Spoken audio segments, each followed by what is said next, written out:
After a critical report is released about the safeguarding in the Church of England, will things finally start to change?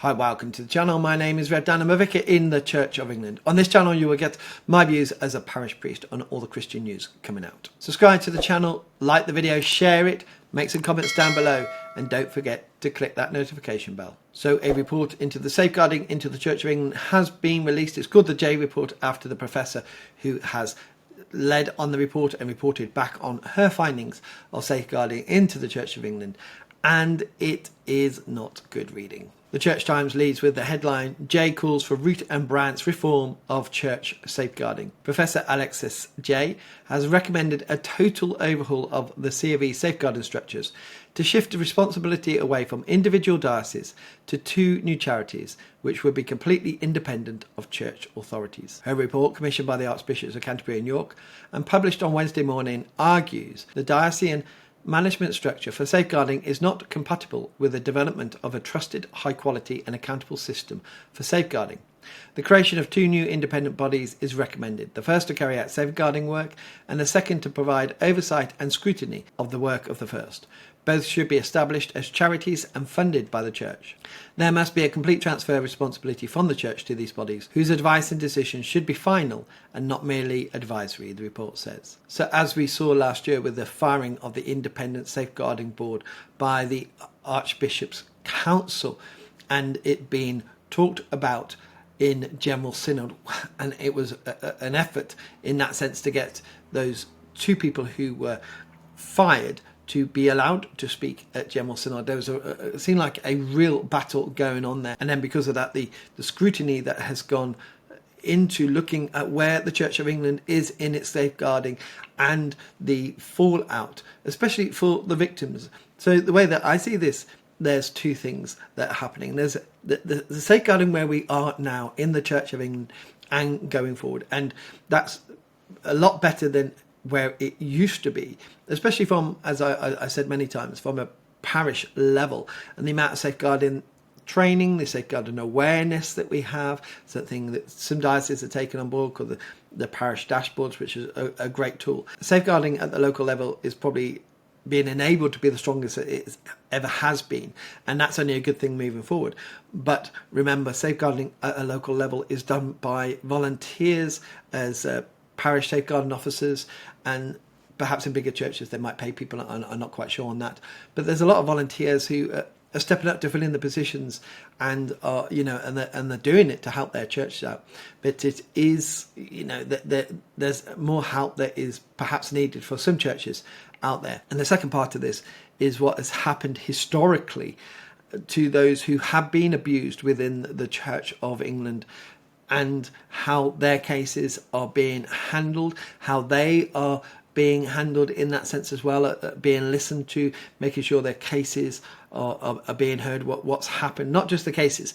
In many instances, the cases have been heard, but it's the care afterwards, and it's whatever compensation that they might get as well. So you've got the historical part here, and that part is really affecting a lot of people, especially if you think about the Independent Safeguarding Board last year got fired in the first half of the year, and it came to the General Synod in July to speak about. We are now in February of this year, and so it's continuing. Are there actions going to be taken that the survivors feel that they are listened to, that things are going to progress for them, and also that care that they so terribly need for what's happened last year and all the emotional effect that's been put on top of their trauma. And then the other thing is making sure that as we go forward as a church, that safeguarding is really important, and that those things that are happening yesteryear can never happen again, but making sure that things are really robust. The option of making changes to the existing system is dismissed in the report. Professor J argues that to do so would not be sufficient to rebuild trust that the church is a safe place. A complete change of culture is needed to restore trust and confidence in church safeguarding. In a supportive statement, Professor J, formerly chaired the independent inquiry into child sexual abuse, said church safeguarding currently falls below the standards of secular organisations, with inconsistent guidance, data collection, accountability, professional practice and scrutiny. Further tinkering with existing structures would not be sufficient to make safeguarding in the church professional, accountable and trusted by those who use its services. So that's a massive statement then in that first part.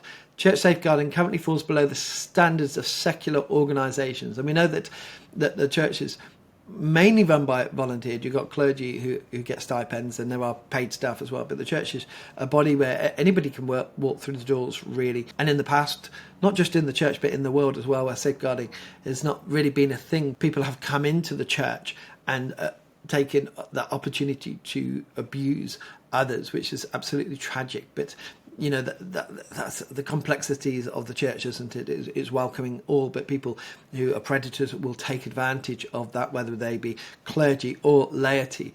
But we are now in 2024, and we should be leading the way as a church, knowing what's happened in the past and saying this is how we do safeguarding, and being a leading light in the sense to the secular world of this is how we have learned from past mistakes and what's happened, and really implemented to make sure things aren't going to happen in the future. We are, in a sense, moving that way. So for me as a parish priest, we spend a lot of time on safeguarding, and it is about creating a culture. It's not just having policies and procedures. It's about creating a culture in the church to make sure that people are aware of what safeguarding is, what the risks are, and being open and transparent and being able to report anything that they are worried about. And so it's creating that culture, and that's only a good thing. But we, like I said, we should be leading the way on this, and we need to make sure across the board, and this is probably one of the problems, is that even though we say the Church of England, there's 42 independent dioceses, and those 42 independent dioceses will do safeguarding in their own different way, have their own safeguarding teams, have their own structures within that. And there is a national safeguarding team for the Church of England, but it is slightly disjointed in that way. And as I said before, in the local parishes, there will be a range of abilities within the safeguarding of those parishes, with people just stepping up to fill a place, but people who have really got some great qualifications to lead the way. And safeguarding in one parish could be very different to safeguarding in the parish next door. In a statement that thanked Professor J and her team, the Archbishops of Canterbury and York said, "We recognise her criticism of our safeguarding structures and processes, and we welcome the scrutiny and challenge. For the sake of all those who come into contact with the Church, particularly victims and survivors, we welcome the plans that are in place to take forward this work as swiftly as possible to give everyone confidence and trust in our structures and processes." So the Archbishops have responded to the report with what they have said, but from Premier Christian News, it says Andrew Greystone told them that while he welcomes the report, he isn't confident that the recommendations will be acted upon. He says it's a powerful report. It clearly says that the way that the Church of England conducts its safeguarding is causing real harm to real people today. And I recognise that from the people that I work with and weep with every single day, victims and survivors who suffered appalling abuse are then being re-abused by the Church's safeguarding practices. And Professor J's report makes that absolutely clear and says that cannot be allowed to go on. Some of us have been involved in raising issues of safeguarding the Church of England for many years now, certainly more than a decade. And every time issues have been raised, two things happen. One is you get a weak sort of apology from someone at the centre of the church. And the second thing is they say, well, we'll create a new post or we'll have a review. But this report makes it clear that the time has long gone when the church can fix this by itself. What you don't see in the report is hundreds of people and their loved ones in pain today because of the way the church is doing safeguarding now. It cannot go on. We can't fix this with another initiative, another committee, or another post, or a bit more money. Professor J says really clearly the church must let go of its grip on its broken safeguarding system and hand it over completely to people who have expertise and independence. He goes on to say, "My fear is that the church will simply refuse to cooperate because it doesn't want to be accountable to external scrutiny or authority. They'll say they welcome the report and are deeply sorry, but what they will do is kick the can down the road again. This has to be the moment to change the Church of England, because it is the last chance saloon. And so the victims and survivors, they're calling out for a fundamental overhaul, as well as the report and an independent body for safeguarding across the Church of England. And remember again, there's 42 independent dioceses all doing safeguarding in a slightly different way. I can only guess, with different teams, as I said before, with different experiences. Again, in Premier Christian News, says Safeguarding Charity calls for more clarity on J recommendations for the COE. So Charity Call 318 welcomes the report. It says its concerns about the recommendations that operational responsibility for safeguarding should be removed from the church. The CEO, Justin Humphrey, said, "We believe that removing operational safeguarding from the church risks a belief that safeguarding is no longer their responsibility. This may lead to unintended consequences due to gaps in ownership, understanding and practice. If responsibility for safeguarding is perceived to lie elsewhere, it could weaken efforts to foster safe, healthy church cultures." So there is a bit of pushback about things becoming independent and how all that would work. And jumping back over to the Church Times, to the original article, it says the conclusions of Professor Jay's report are unlikely to be welcomed by diocesan safeguarding staff. The Church Times has been shown a letter from safeguarding professionals in the COE dated from 30th of November last year, in which they expressed concern about the prospect of new and completely independent bodies. The letter addressed the Archbishop's Council with 62 signatories, most either diocesan safeguarding officers or deputy ones, and it argues that the Church should focus on delivering the IICSA's first recommendation to the COE, which was that there should be an operational independence of safeguarding decision making, but fell short of recommending fully independent structures. Instead, it suggested that diocesan safeguarding officers should be employed locally by the Diocesan Board of Finance, and that they should have the authority to make decisions independently of the diocesan bishop in respect of key safeguarding tasks. So the diocesan safeguarding advisors are saying, we don't want to be fully independent, but we want an independence. And you kind of need that independence as well, because if you think about it, all clergy go through being a curate, being a priest, and some go on to be bishops. And what happens if one of those bishops has done something, and then they're the bishop in charge of the safeguarding board? There's a real huge conflict of interest. So having each diocese safeguarding board independent of the diocese will be able to make sure that all of these investigations that they have to do into clergy and also laity as well, because that could apply to laity being in the church but also working in the diocesan house in the head office, as it were.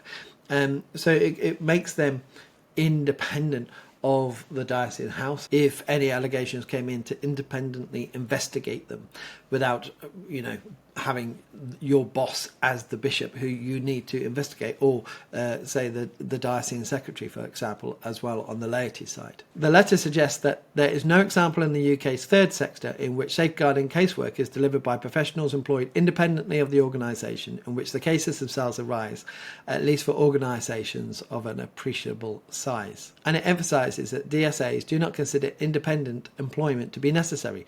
Removing safeguarding teams from diocesan or cathedral employment risks undermining the considerable cultural change the COE would make over the last decade at parish and diocesan level. The report also suggests that the current structure overburdens diocesan staff and parish volunteers at the same time as restricting the ability of the Church's national safeguarding team to help with the workload. So being on this low level on the coalface, I don't know how all this would work with what they're saying, with the structures and the work they've done. I know that whether they are in the diocese or independent, I think the work that's being done at the local parish level will still continue, and each of these diocesan safeguarding teams, whether they were independent or still part of the diocese, will still put out all the material that we need and give us the support that we need to be able to make our churches safe. What really needs to happen is that we need to have a consistency from the top of the Church of England, and then it follows through into the diocese of some sort of independence from the diocese. I don't know how that works, but it needs to. Remember, again, I'm speaking from two levels here: from the past, for the people who have been abused and are survivors of that abuse, and for going forward in the future. and for them to be able to help each of the parishes, because I've been in some churches where the safeguarding standard wasn't at where I would have liked it, and so we've moved it up and put a lot of work in to get it to a really, really high standard and make sure safeguarding is a key part of our church, and so people can come in and feel safe, and they know it's part of the culture. But there are other churches out there who, through no fault of their own, is because of volunteers and understanding there's a lot of work and paperwork in safeguarding, and there's a lot of work to get it up to the standard that you need to, and they need help getting it up there with all the training. And remember, these are volunteers, so it's all the training they go through and then the implementation of that as well. So to see a real high benchmark that needs to be achieved would be great, and not just putting the burden on the local parish, but to say we are here to help you, that we're coming and help you get it up to that standard, to make sure that safeguarding going from now to the future is at a standard across the whole of the Church of England, across national and at diocesan level and at parish level. But also then addressing, and this will be the big thing because it's so pastoral as well, what's happened with the survivors and the pastoral care that they need, and making sure all these things are addressed, and especially what's happened last year. I cannot imagine what they have been going through. So, and that's got to be very specialist work. And the trust has to be built up, and no wonder they're calling for an independent body, because they feel so let down at what's happened. And as a church, we need to make sure that doesn't happen. We need to build up that trust again and make sure that anybody coming in the future will feel safe in our churches, that predators cannot get into our churches at all because our safeguarding is at a high standard.